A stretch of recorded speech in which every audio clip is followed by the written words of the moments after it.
as you know, rural populations are declining. So the water.org site says 54% of people globally live in urban areas. But now as we start to narrow down into India and then working down to the village level, India comprises 20% of the world's population, but only 32% of India's people live in urban areas. So addressing the water issues at the village level becomes crucial. There's a website that I found called, it's the National Bureau of Asian Research, and this was an interview that they had conducted with Kirit Parikh, who was a former chairman of International Research and Action for Development, and he says India's water crisis is rooted in three issues: insufficient water per person, poor quality with the delayed infrastructure and water treatment facilities that we've seen previously, and then the dwindling groundwater supplies due to over-extraction by farmers. So now how this is kind of working backwards, but this is the beginning of what started me looking into water. So this is about Bojturi. So this was in December, where we lived in the home of our hosts, myself and other students. This is me here with my host mother Manjula and her mother-in-law and a teammate, where we were there seeing, learning about the sustainable development that can happen with a watershed area and when people are involved in the process from the beginning. So Watershed Organization Trust is also known, headquartered in Pune, was our hosting organization, and they did not do the watershed development in Bojturi, but they had been responsible for climate change adaptation techniques, where they were coming in to help farmers learn new techniques that could help them improve upon the watershed work that had been done. A little bit about water is they were founded in 1993 and they operate in 7 Indian states. They're working on large-scale community-led watershed development programs, and it was funded through the Indo-German Watershed Development Program. They are recognized for their participatory approach that works with on-field experience. And in Bojturi, for example, the field workers that were there had actually been residents of Bojturi village before becoming involved with water. So there was trust and interaction built in from the beginning.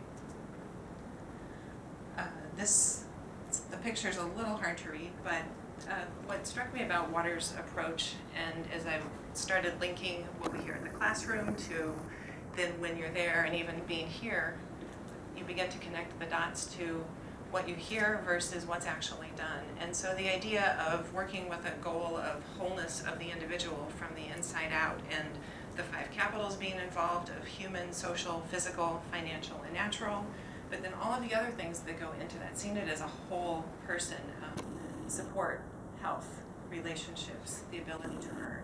So that expanded model seeks to engage the entire community, but then there are challenges. I remember Manoj, even at the water forum, you had asked, so do you see evidence of that? How do you see that? So the goal is there, the desire is there, but then those are the important questions that Dr. Balu and everybody, I feel already, I think those are the questions everybody is wrestling with.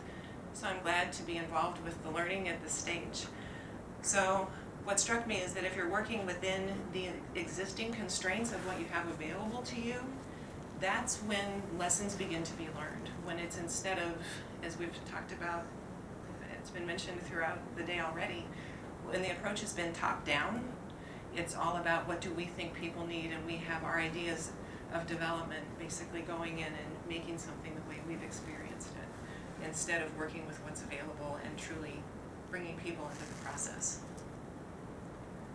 So it's accomplished. If you know anything about watershed development, trying to remake the land is kind of how I took it, trying to put in things to keep the water there, to help rebuild the ecosystem, to involve the community and create jobs because of the extreme amount of work that has to be done to rework the land in order for the water to be kept and hopefully for the groundwater level to be raised.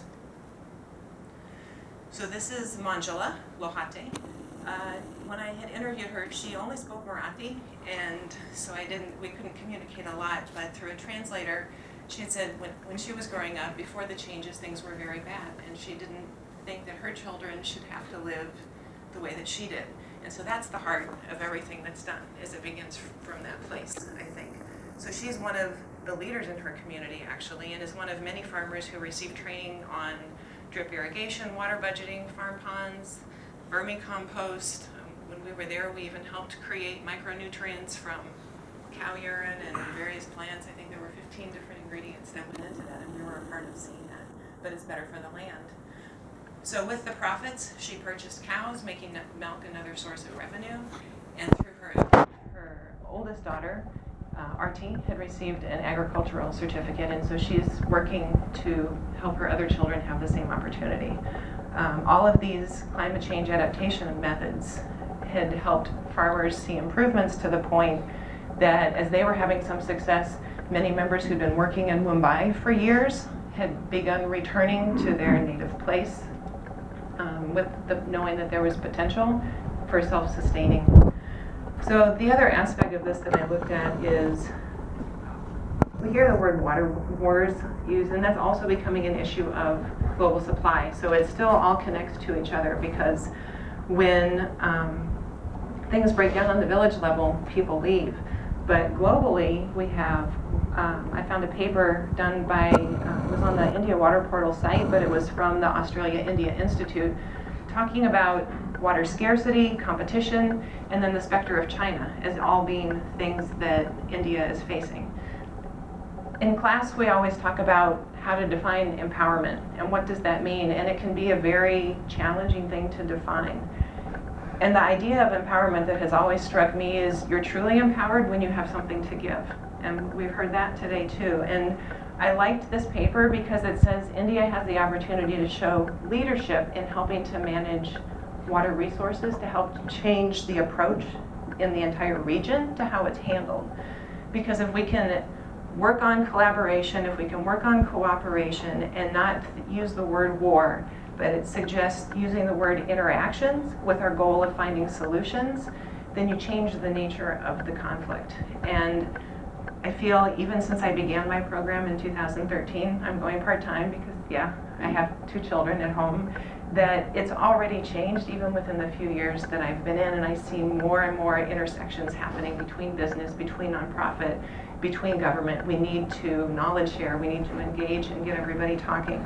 And I love the idea of India being a part of that and having a chance, because instead of that help focus, which there is the need for help, the giving and sharing of the knowledge that and the resourcefulness that I think India has in working with very little.